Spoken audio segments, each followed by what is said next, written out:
What do you do when you've believed God for something for years and it still hasn't happened? You haven't given up, but you haven't seen it either. You're just waiting. Hebrews 11 was written for you. It's called the Hall of Faith, but it's really a room full of people who could teach a master course on waiting, and the chapter calls them heroes for it. Here's why this chapter lands where it does. Just after it closes in Hebrews 12, the writer says, "We are surrounded by a great cloud of witnesses." Chapter 11 is that cloud. The crowd of people who kept walking by faith, held up as the reason you can keep walking also. Not a list of rules to measure up to, a room full of ordinary people who held on to faith in God. And if you were here for the last video, the warning passages, all the places where Hebrews says, don't drift, don't fall away, this is where it turns. That video showed you the guardrails. This one shows you the people who actually drove that road. One quick thing before we dig in. If you email me, I'll send you a free companion guide for this series. My email's down in the description if you want to study along. So let's jump in where the chapter starts. Hebrews 11:1. Now faith is the assurance of things hoped for, the conviction of things not seen. Two words matter more than the rest here: assurance and conviction. This isn't faith as a feeling. Let's look deeper at that first word, assurance. It's one some scholars connect to ancient property records, like a deed, the kind of document that proved you owned something or were already in the process of owning it, even before it was fully yours. The original Greek suggests this imagery more than states it directly, but it's a helpful image. The house isn't yours yet, but you have paperwork that says it's yours. That's the kind of faith this whole chapter is going to walk through. It begins small. Abel offers a more acceptable sacrifice than Cain. And what made it acceptable was faith, not the ritual itself. Because it takes faith to give the best away and trust that the rest is enough. Enoch walks with God and is taken, never seeing death. Noah is warned about something not yet seen and builds a boat on dry land while his neighbors watch and probably laugh. None of these three were impressive by the world's standards. None of them had armies or nations behind them. What they did have in common is that they acted on something they couldn't verify with their eyes: faith in God. That's the pattern the whole chapter is going to repeat over and over, name after name. Real quick, if you're following along in this Hebrew series, it would mean a lot if you subscribe so you can get my videos when they come out. I walk through Hebrews, and I'll be taking the same method into other books and topics to unpack the Bible. If this method resonates with you, and you'd like to know more about the framework I use to study and unpack the Word in deeper and meaningful ways, send me an email and I'll send you more information. Those are the same tools I've used for the videos in this series. Getting back into Hebrews 11. The chapter slows down to talk about Abraham. And this is where the concept of weariness really starts to show up, because Abraham's faith isn't a single dramatic moment. It's decades of waiting. Hebrews 11:8 says he went out not knowing where he was going. Verse 9 says he lived in the land of promise as in a foreign land in tents. He never owned the ground under his feet. He died still not owning in the country God promised would be his. And Sarah's included right here too. Verse 11 says, she considered him faithful who had promised, even though her body told her the promise was impossible. If you've ever kept believing something after your circumstances told you to stop, this chapter is for you. Now here's the verse that gives this whole chapter its emotional weight. Hebrews 11:13. These all died in faith, not having received the things promised, but having seen them and greeted them from afar. Read that again. These all died in faith, not having received.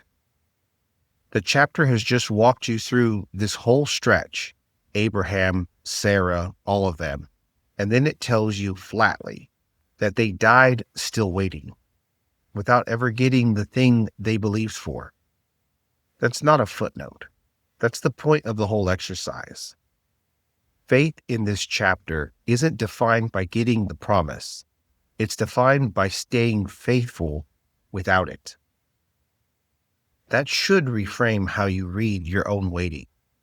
If you've been praying for something for years and it hasn't moved, you're not failing the faith test. You might actually be living inside the definition of faith this chapter is giving you. After that, the pace really speeds up. Moses gets a real spotlight. Verse 24, he refused to be called the son of Pharaoh's daughter, choosing to be mistreated with the people of God rather than enjoy the fleeting pleasures of sin. Verse 27, he left Egypt, not being afraid of the anger of the king, for he endured as seeing him who is invisible. That phrase, seeing him who is invisible, is almost a contradiction on purpose. That's what faith looks like under real pressure, not just quiet waiting. It's staring down a king while trusting in something the king can't see either.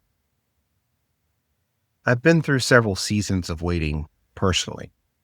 The one that really stands out was starting a business. For over 2 years, I waited for it to pick up, and the money just kept getting tighter. But I knew I was where I was supposed to be. I prayed the same prayer several times.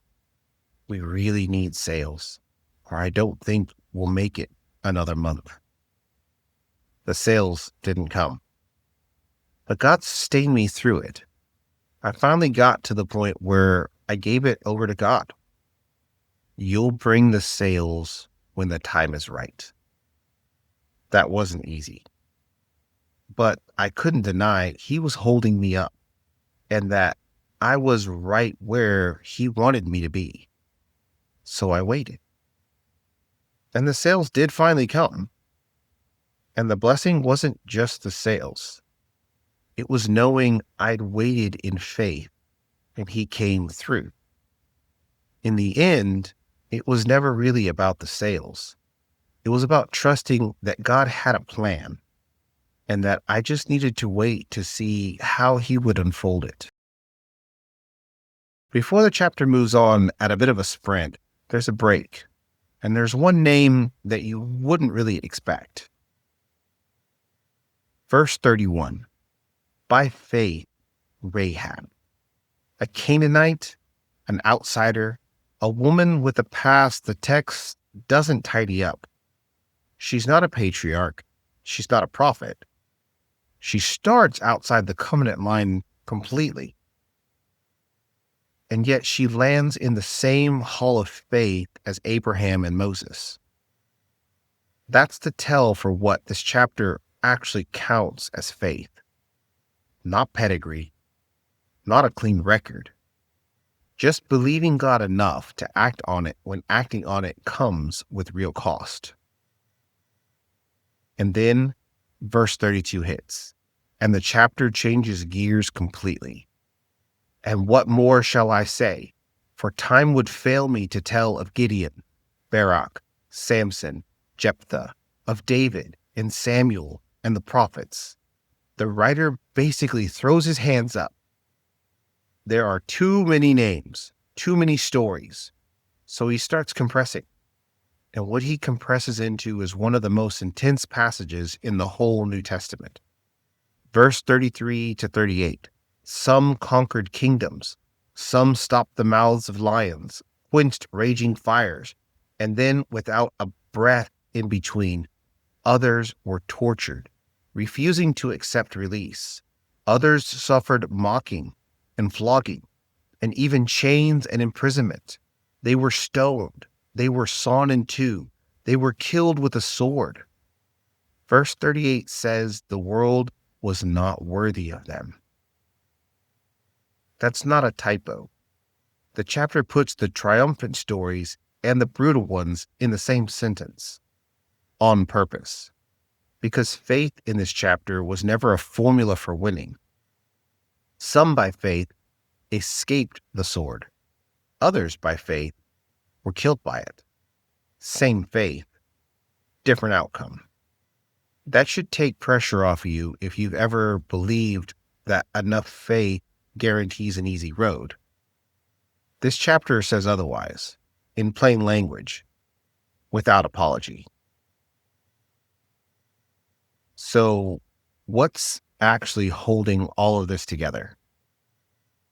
Verse 40 says, God had provided something better for us, that apart from us, they should not be made perfect. Something better, and it includes you. All those people, all that waiting, all that suffering, and the writer's whole point is that it was pointing at something you are now standing inside of. And here's the quiet thread underneath it. That phrase, something better. It's a single word in the Greek, Cretan. And it's the same word this letter has leaned on the whole way through. For the better hope, the better covenant, the better sacrifices, and the better country these people were looking for back in verse 16. It's been building the entire letter, and right at the close, it lands on us. That's the whole heartbeat of this passage, right here in one word. This was never meant to be a religion of rule keeping and box checking. It's a relationship with someone who was worth all of that waiting. The people in this chapter didn't endure for a system. They endured because they'd seen from a distance, without proof, without the thing in hand, that something better was coming. And the writer's point is that you're living inside the fulfillment they only got to believe in from far off. Are you in a season where the promise hasn't shown up? I want you to sit with verse 13 and reflect on it. Not having received the promise. That was Abraham. That was Sarah. That was Moses. And the chapter doesn't call any of them a failure. Quite the opposite. They are seen as pillars of faith to look up to. Abraham, who never owned the promised land. Sarah, who never saw the great nation that was promised to come from her womb. And Moses, that's deeper than you think. He was actually given an opportunity to go into the promised land. The only catch, God's presence would not go with them. So Moses pleaded, if your presence will not go with me, do not bring us up from here. Do you know why he said, do not bring us up from here?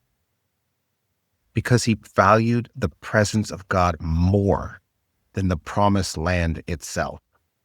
He'd rather be in the wilderness with God than in the promised land without him. And ultimately, he didn't get to go into that land. But he gets to come back later at the Mount of Transfiguration. And he gets something I think's even better. He gets to see the glory of Jesus. So where does that leave you? I think Jesus said it best in Matthew 6:31-34. Therefore, do not be anxious, saying, what shall we eat? Or what shall we drink? Or what shall we wear? For the Gentiles seek after these things, and your heavenly Father knows that you need them all. But seek first the kingdom of God and his righteousness, and all these things will be added to you. Therefore, do not be anxious about tomorrow, for tomorrow will be anxious for itself. Sufficient for the day is its own trouble. God knows what we need, and we can trust him to provide for us. When we allow our situation to be bigger than God, it isn't just an issue of patience. It's really an issue of faith. Not a blind belief and a hope that things will maybe turn out well, but a belief beyond reason in a God who knows you and upholds us in his righteous right hand, a Father who will never abandon you, even if you never see the thing you're waiting for come to be. He is the greatest fulfillment of his promises. Jesus himself said, if you seek first the kingdom of God and his righteousness, all the things you need will be added to you. Maybe not all the things you want, but definitely all the things you need. And trust me, when you put him first, what you do get is so much more than you could ever think to ask for. If you appreciate this kind of Bible study, hit the like button. It genuinely helps my videos to reach more people who need to hear the truth of God's word. In my next video, we'll be diving into 8 verses throughout the Bible for seasons when the pain we're carrying can feel like the truest thing about us, and why Scripture says that isn't true. I'll see you there.